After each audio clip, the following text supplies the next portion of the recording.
Hear, O Israel, Yahweh our Elohim, Yahweh is one.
And you shall love Yahweh your Elohim with all your heart, and with all your soul, and with all your might.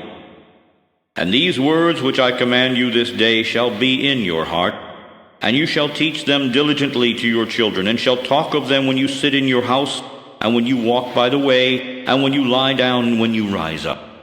And you shall bind them for a sign upon your hand, and they shall be as frontlets between your eyes. And you shall write them upon the posts of your house, and upon your gates.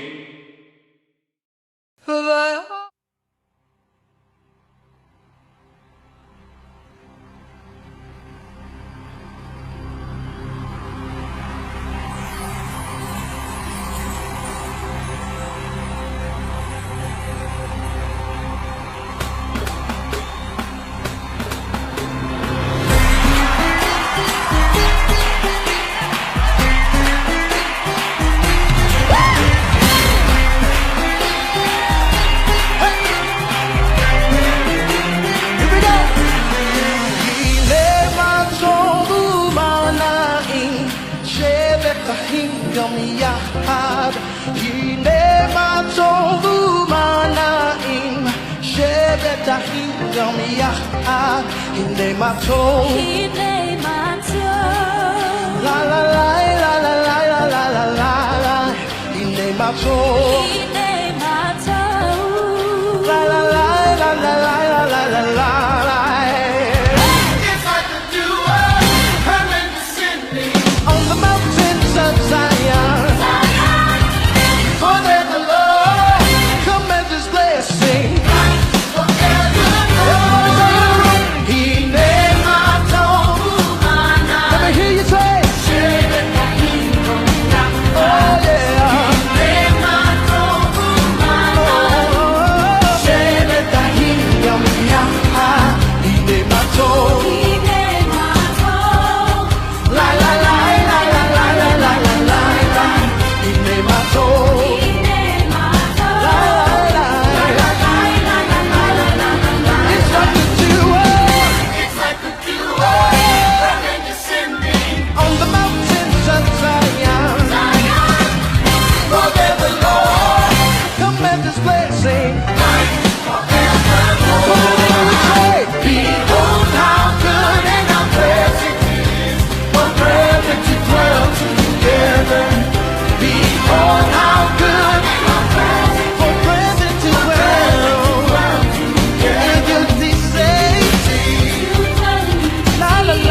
God from seeing revival. When we're together, nothing can stop the kingdom of God from seeing revival.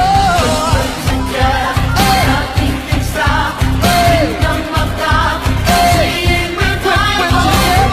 Together, nothing can stop the kingdom of God from seeing revival. Together, nothing can stop The devil is a liar. kingdom of God Nothing can stop it. seeing revival. Nothing can stop it. Together, nothing can stop the kingdom of God seeing revival.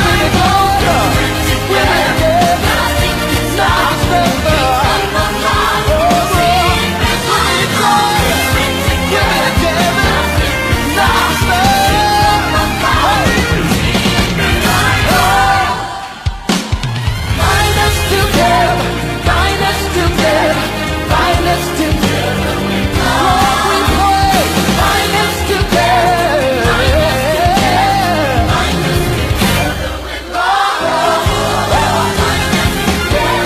Bind us together, bind us together. Jesus, we pray. Bind us together.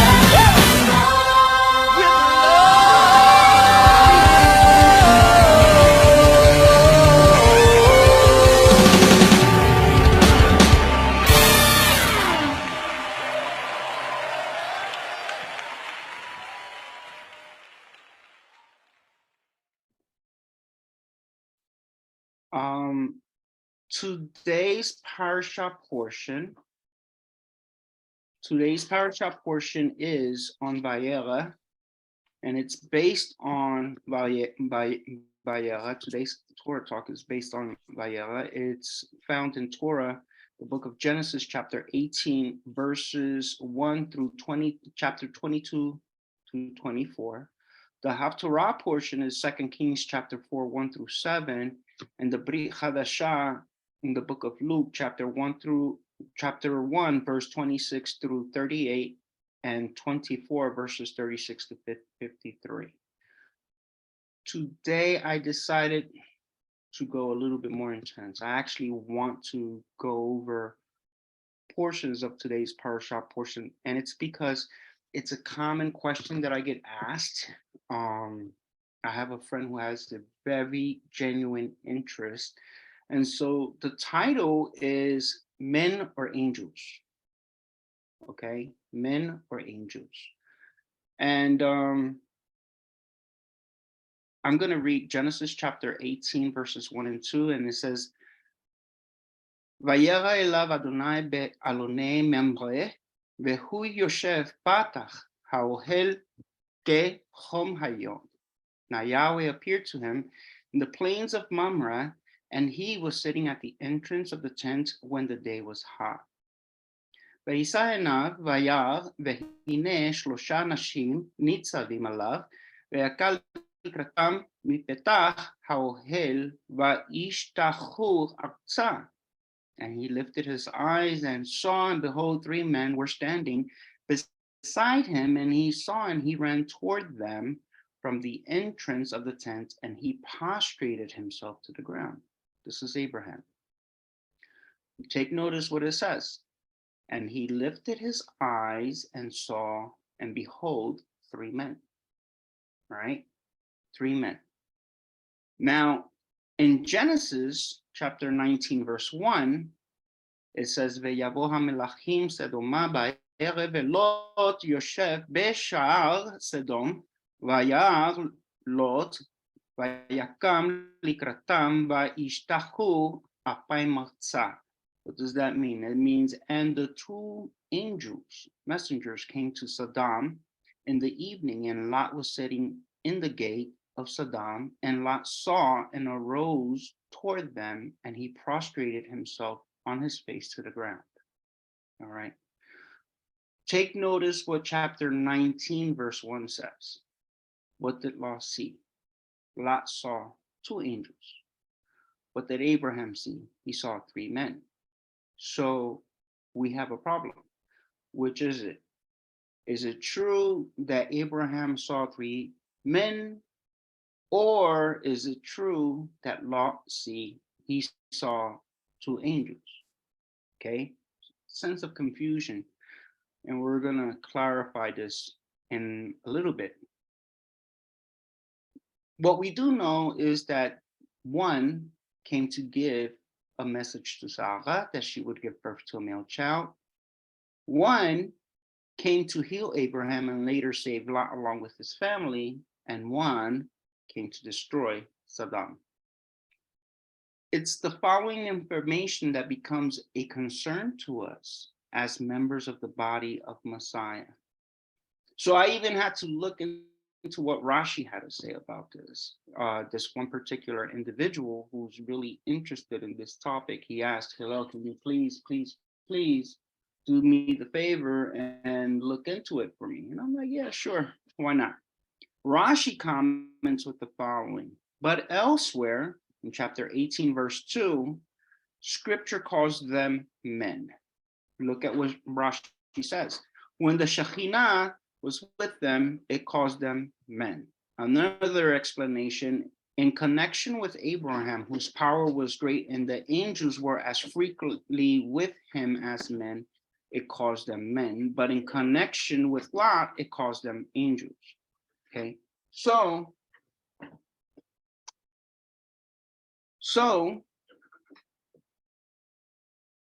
the idea that Rashi is presenting is this one. Hey, Lot is not accustomed to speaking to spirit beings as his uncle Abraham was. Hence, Lot saw angels when Abraham, he saw men, because Abraham's greatness superseded that of the angels. Rashi also reasons, hey, Abraham saw men because the Shekhinah was present, but Lot saw angels because the Shekhinah was not present. When we're talking about the Shekhinah, we're talking about the glory of Yahweh. Think about that for a second. Abraham saw men because the Shekhinah was present. The glory of Yahweh was present with these three. But when the two went to talk to Lot, the Shekhinah, the glory of Yahweh was not present, but yet Lot saw angels. Does that make any sense? Right? To me, Rashi's claim is simply unacceptable. Why? Well, Rashi claims that when the Shekhinah is present, they're men. When the Shekhinah is absent, they are angels.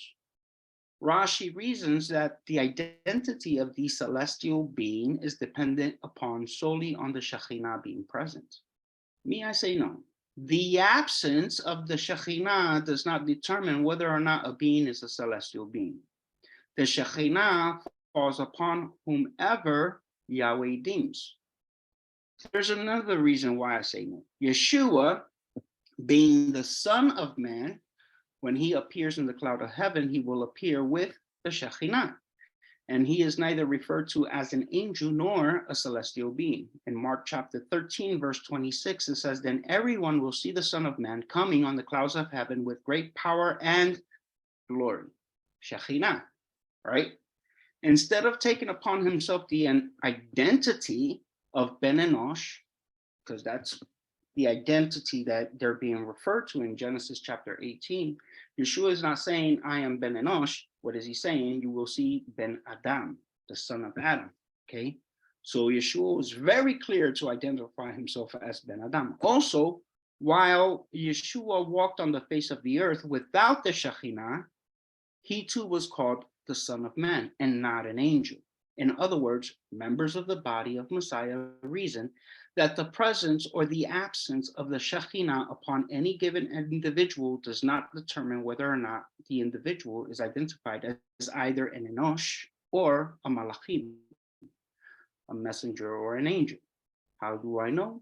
I know because of the prayer that we make each time we depart from one another, chiefly being the Aaronic benediction. We constantly are invoking for the Shekhinah to present itself upon us. And it's found in Numbers chapter 6, verse 24 through 26. May Yahweh bless you and keep you. May Yahweh cause his face to shine upon you May Yahweh lift up his countenance upon you and give you peace. So we're looking forward. The Aaronic benediction is a request for the Shekhinah to fall upon the children of Israel. If this prayer is a request for the Shekhinah to fall upon the audience, then we should expect, as Rashi reasons, the audience to be angels. If it's true that the absence of the Shekhinah makes the individual angels, then that means Ethan is an angel.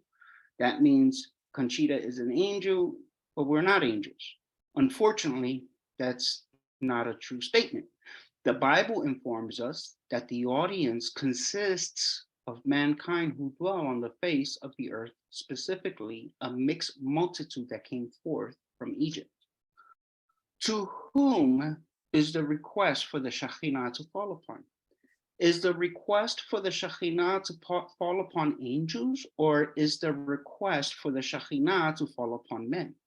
Apparently, the Kohanim are commanded by Torah for the Shekhinah to fall upon mankind, the mixed multitude that came forth from Egypt. As a result, the presence of the Shekhinah does not determine whether or not any given individual is either a man or an angel.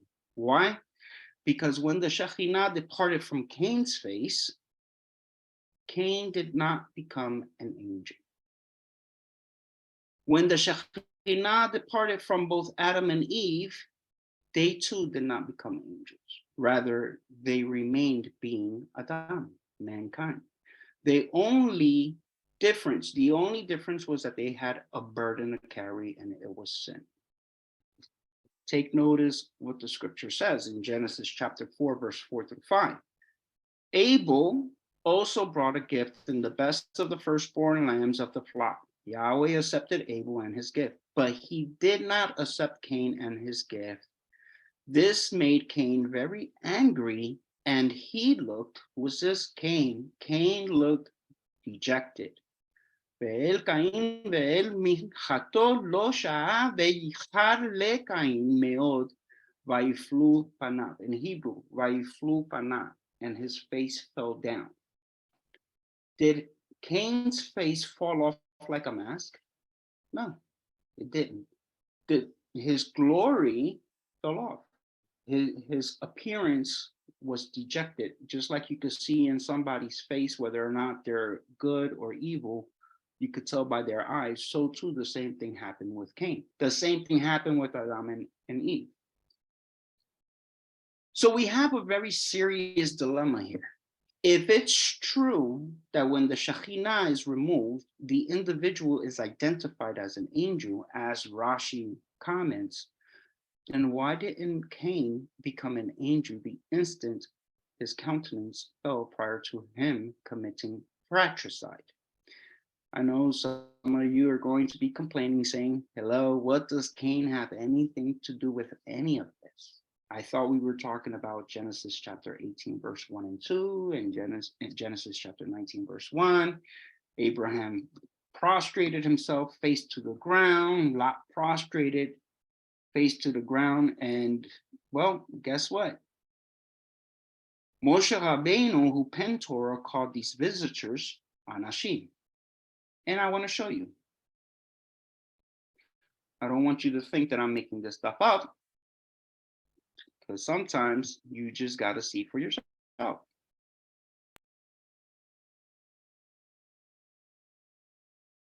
Genesis chapter 18.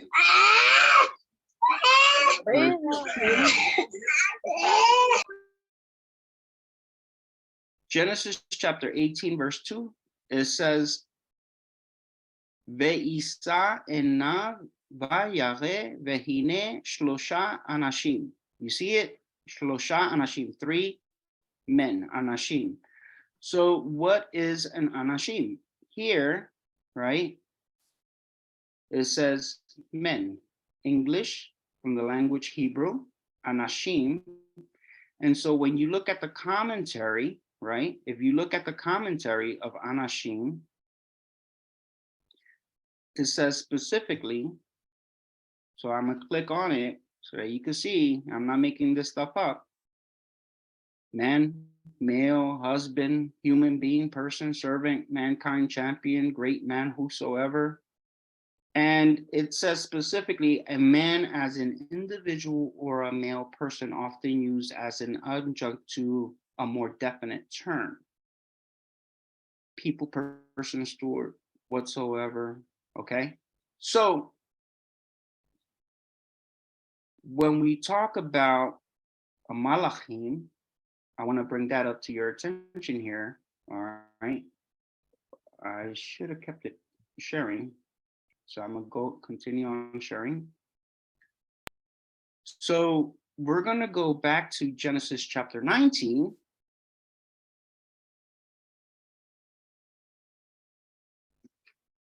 Genesis 19 and show you what it says.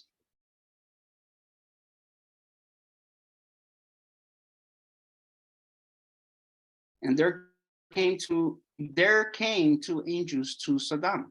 All right. So we're going to look at the Hebrew. Veyavo shnai hamlachim.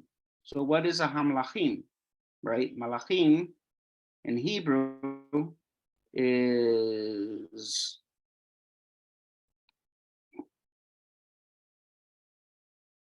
it's coming up. Well, in English it's translated as angel, and it's also translated as messenger 98 times. Okay. So continuing on. Sorry about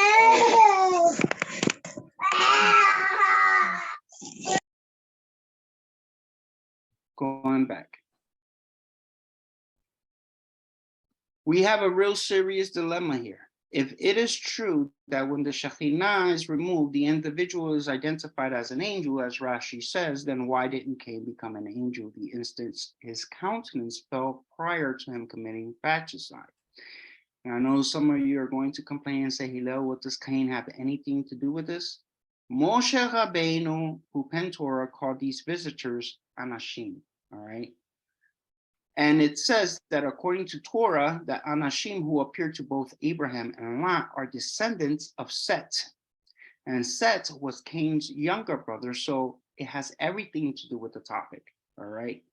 In Genesis chapter 4, verse 25 through 26, it says that Adam has sexual relations with his wife again, and she gave birth to another son.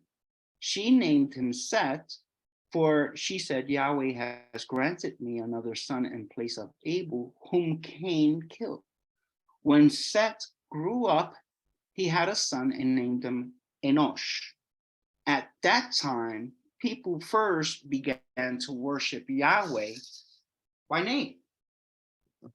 And I copied and pasted the Hebrew right here. And it says, Uleshet gam yulad ben vaikrat et shmo enosh as uchal likro b'shem Yahweh yod he vav he. The name of Yahweh appears here. Now, if you think about it for a second, right? The name did not appear to Moses until the burning bush experience, but it just so happens that Enosh was worshiping Yahweh by name. Okay. So now you have two groups of people worshiping Yah. You have the Anashim, and then you have the children of Israel. Okay. According to Torah, the Anashim were descendants of Enosh. The fact that the children of Enosh worshipped Yahweh by name makes the Anashim a unique people. Why were these men that appeared to Lot called Malachim? Why were they called Malachim in Hebrew? In English, we say angels. Why were they called Malachim? The Bible leads me to understand that the descendants of Enosh who worshiped Yahweh, they too had a message from Yahweh which foreshadows Messiah and his coming. All right. So let's first review the act of prostrating oneself. Then we can see how it leads to Yeshua. In Numbers chapter 22, verse 31, it says, Then Yahweh opened Bilaam's eyes, and he saw the angel of Yahweh standing in the right way with a drawn sword in his hand. Balaam bowed his head and fell face forward down on the ground and before him. ויגל יהוה את עיני בלעם וירא את מלאך אדוני ניצב בדרך וחבו שלופה בידו ויקוד וישתחו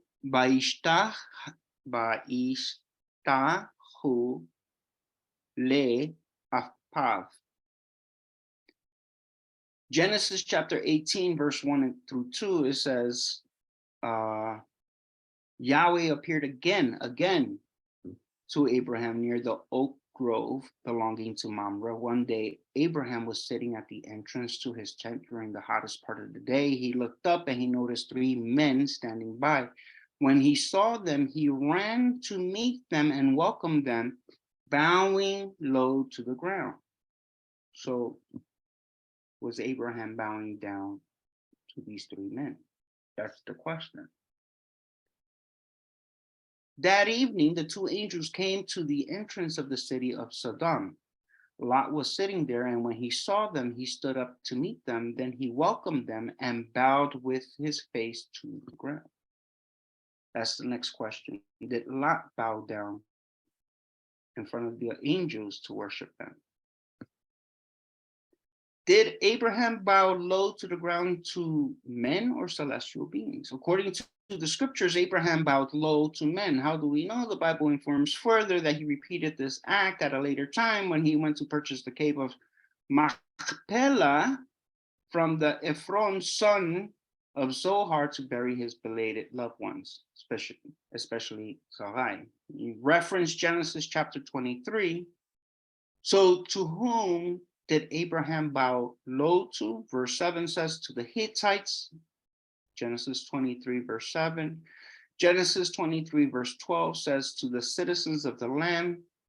Abraham does wind up purchasing both the cave and the field along with all the trees, including the oak grove, where Abraham had 3 visitors come to him, as mentioned in today's Torah Talk. Another instance when a person prostrated himself face to the ground was Joshua. And you can see it in Joshua chapter 5, verse 13 through 15. It says, when Joshua was near the town of Jericho, he looked up, VaYera, he looked up and he saw a man standing in front of him with a sword in hand. Joshua went up to him and demanded, are you friend or foe? The man answered, neither one, he replied. I am the commander of Yahweh's army. At this, Joshua fell with his face to the ground in reverence. Joshua fell to the ground in reverence, face down. I am at your command, Joshua said. What do you want your servant to do? The commanders of Yahweh's army replied, take off your sandals, for the place where you are standing is holy. And Joshua did as he was told. 1 Chronicles chapter 21, 15 through 18, last one. David too fell down and prostrated with his face towards the ground when he saw a messenger. It says, and Elohim sent an angel to destroy Yerushalayim, but just as the angel was preparing to destroy it, Yahweh relented and said to the deaf angel, stop, that is enough. At that moment, the angel of Yahweh was standing by the threshing floor of Araunah, the Jebusite. David looked up, saw the angel of Yahweh standing between heaven and earth with the sword drawn, reaching out over Yerushalayim. So David and the leaders of Israel put on burlap to show their deep distress and fell face down on the ground. And David said to Elohim, I am the one who called for the census. I am the one who has sinned and done wrong, but these people are as innocent as sheep. What they have done, O Yahweh, my Elohim, let your anger fall against me and my family, but do not destroy your people. Then the angel of Yahweh told Gad to instruct David to go up and build an altar to Yahweh on the threshing floor of Araunah, the Jebusite. Build an altar there, okay? So, where was the threshing floor? Believe it or not, it was Mount Moriah. Now here's a common thread. When it was permissible to do so, those who lifted up their eyes to welcome guests, they would purchase the fields. In the case of Abraham, he purchased the field of Mamre. Case of Lot, he couldn't purchase the field because Saddam was destroyed. In the case of Joshua, the conqueror, when he went into the land, he didn't have to purchase the field. He conquered the land and it became part of Israel. But in the case of King David, when he was at Mount Moriah, he stepped out of the city of Salem and he purchased the field of Alana, which later became part of the temple grounds, all right? Whatever the case may be, each and every time these great biblical figures would bow low to the ground, they did so facing towards Jerusalem. When Abraham bowed low to the ground, he did so facing Salem. When Lot bowed low to the ground, he did so facing Salem. When Joshua bowed low to the ground, he did so facing Salem. When King David was residing as king in Jerusalem, New Salem, and he bowed low to the ground, he, along with the city's elders, did so in Jerusalem, facing the Holy of Holies, the future site of the temple. There was one instance when an individual was told not to bow low to the ground, and that was when the temple was already present in Jerusalem. And we read that in the book of Revelations, chapter 22, verse 8 and 9. It says, I, John, am the one who heard and saw all these things. And when I heard and saw them, I fell down to worship at the feet of the angel who showed them to me. But he said, no, don't worship me. I am a servant of Yahweh, just like you and your brothers and the prophets, as well as those who obey what is written in this book. Worship only Yahweh. So the next question that I would have to ask, do members of the body of Messiah believe that Abraham bowed low to the ground to worship angels? Did Lot do it? Did Joshua do it? Did King David do it? Were they worshiping angels? No. The answer is no. What was going on was they were so excited that they were bowing low to the ground towards Jerusalem. And that is the practice of many Jews today, that when we worship, when we say the Shema, we face towards Jerusalem. So what is the meaning of prostrating oneself? According to Revelation chapter 3, verse 9, they will acknowledge that you are the ones that I love. In other words, those who prostrated themselves at the feet of these messengers acknowledged that they were loved by Yahweh. The act is as follows. First, the worshiper elevates their eyes. They elevate their eyes. Then the worshiper welcomes the descendants of Enosh and bow towards Jerusalem. Okay, that was the process. Then the worshiper fed their guests. Isaiah 45, verses 22 and 23, look to me and be saved, all you ends of the earth, for I am Elohim and there is no other. I have sworn by myself, the word has gone out of my mouth in righteousness and shall not return, that to me every knee shall bow, every tongue shall take an oath. So despite the fact that the ancients prostrated themselves before the descendants of Enosh, who were worshipers of Yahweh from the very beginning, prior to Israel ever becoming a nation, time and time again, members of the body of Messiah are accused of idol worship or creation worship. The argument is usually along the lines of these people, these heretics, mishandle scriptures as written in Isaiah 45, 22 through 23. They actually say that we mishandle those scriptural verses and make it seem other than the original context of the prophet and misapply it to Yeshua. Oh, they only do it to Yeshua. It's all Yeshua. It's all Yeshua. It's all Yeshua. They even quote the verse to you. All right. Philippians chapter 2, verses 9 through 11 says, therefore, Yahweh elevated Yeshua to the place of the highest honor and gave him the name above all other names, that at the name of Yeshua, every knee should bow in heaven and on earth and under the earth, and every tongue confess that Messiah Yeshua is Lord, to the glory of Yahweh the Father. These are the very ones who purposely ignore everything that is written in the scriptures about matter. If you really want to talk about prostrating yourself face to the earth, let's talk about all the verses, not just let's pick one and Messianic Jews are wrong because of this. So the question that I have to ask is, where did these messengers come from? The ones that came to visit Abraham, the ones that came to visit Lot, the one who came to visit Joshua, the one that appeared before David. Where did they come from? Well, they all came from the same place. They all came from Salem, the modern day version of Jerusalem. They were messengers of Melchizedek, the king of Salem. These worshiped Yahweh by name from the very beginning, prior to the name ever being revealed to Moses at the burning bush.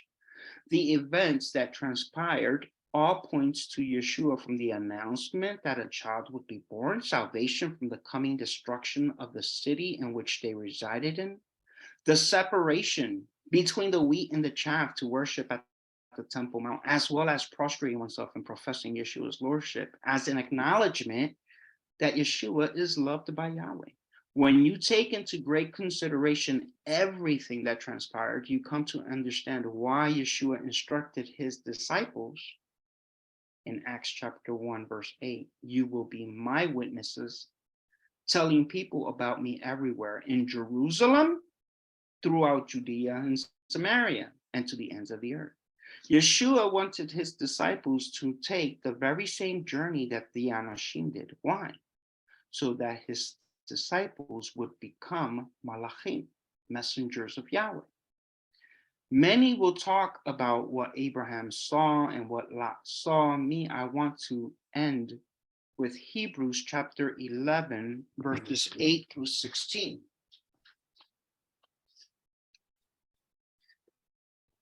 I want to read those verses to you, okay? Because it does read, and he saw.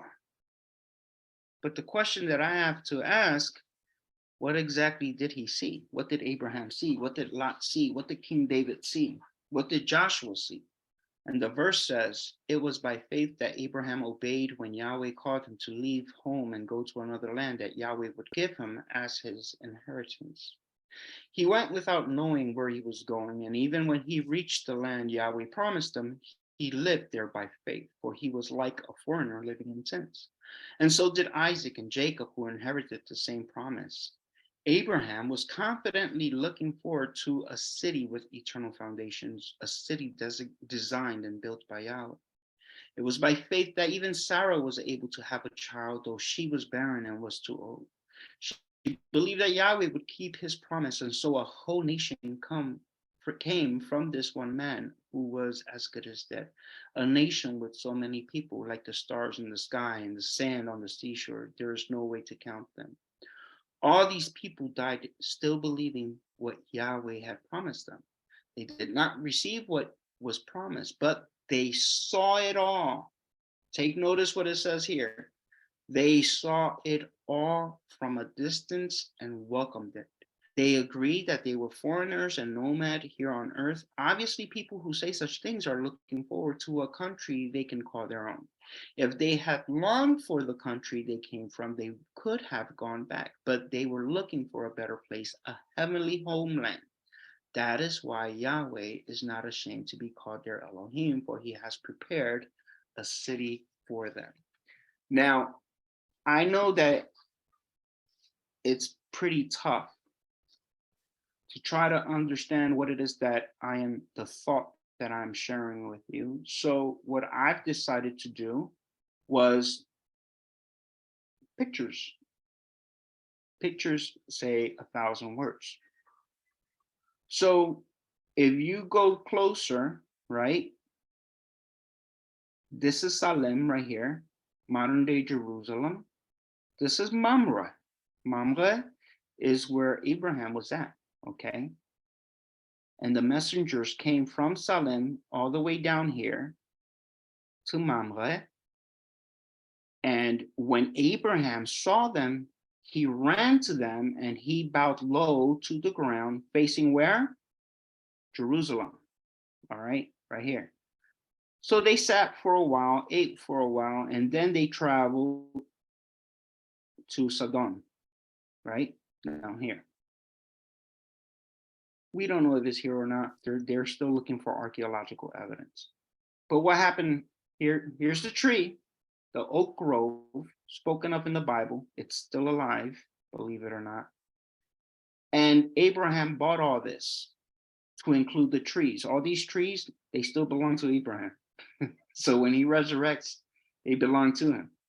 The cave of at Machpelah belongs also to Abraham as well as Sarah. All right, it's still there. Here we see Lot. He is at the gate.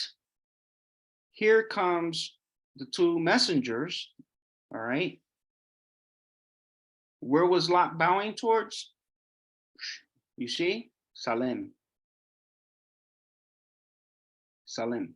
All right, to Jerusalem. Here's the pillar of salt. The wife looked back. She was supposed to run and not look back, but she looked back. This is right here the sea in the backdrop. Here's Joshua. All right, Joshua. He encounters an Anashim, a messenger of Yahweh from the city of Salem. So the camp was out here. They crossed the Jordan. This is where they got circumcised. And as they are coming towards Jericho, right? This is when the Anashim appeared to them. Are you friend or foe? He says, neither. Okay. He says, take off your sandals, because the place that you're standing is holy. So when Joshua prostrated himself, here's Jericho. To which direction? He was facing towards Jerusalem. You see? These are the remains of Jericho. Okay. Now, if you are in the south of the Temple Mount and you was to go up, because it's literally on a hill, this right here, back in the day of King David, this is the field of Araunah, the field, the threshing floor. Take notice this rock right here. This is where later on the temple was constructed and the Ark of the Covenant sat upon this rock. You ever heard that song? I lay in Zion for a foundation, a stone. This is that stone. This is the stone. And so when the angel appeared to King David prostrated himself towards this stone. So everyone was facing towards this stone. This is the connection point to the heavenly realm. Here we see King David purchasing the threshing floor. Okay. And so take notice that when John the Baptist, when he was prophesying, he said, remember the prophecy of the wheat and chaff, that he's going to separate the wheat from the chaff, and the chaff is going to be reserved for fire. Boom. Okay. So what's going on? Even in heaven, we see these people, right? The 24 elders prostrating themselves, face to the ground. What are they doing? They are recognizing, acknowledging that Yeshua is loved by Yahweh. Yahweh loved Yeshua so much. Yeshua had no sin, that Yahweh resurrected him from the grave and gave him eternal life conditions. And even Yeshua is supposed to come, Messiah is supposed to come to take up the throne in Jerusalem. This is a modern rendition. This is what we can anticipate. So when Messiah comes and the resurrection of the dead happens, everyone is going to bow down. They're going to bow down on their knees. They're going to prostrate with their face on the ground to profess that Yeshua is Lord for the glory of Yahweh. What does that act signify? They are acknowledging that this individual is loved by Yahweh.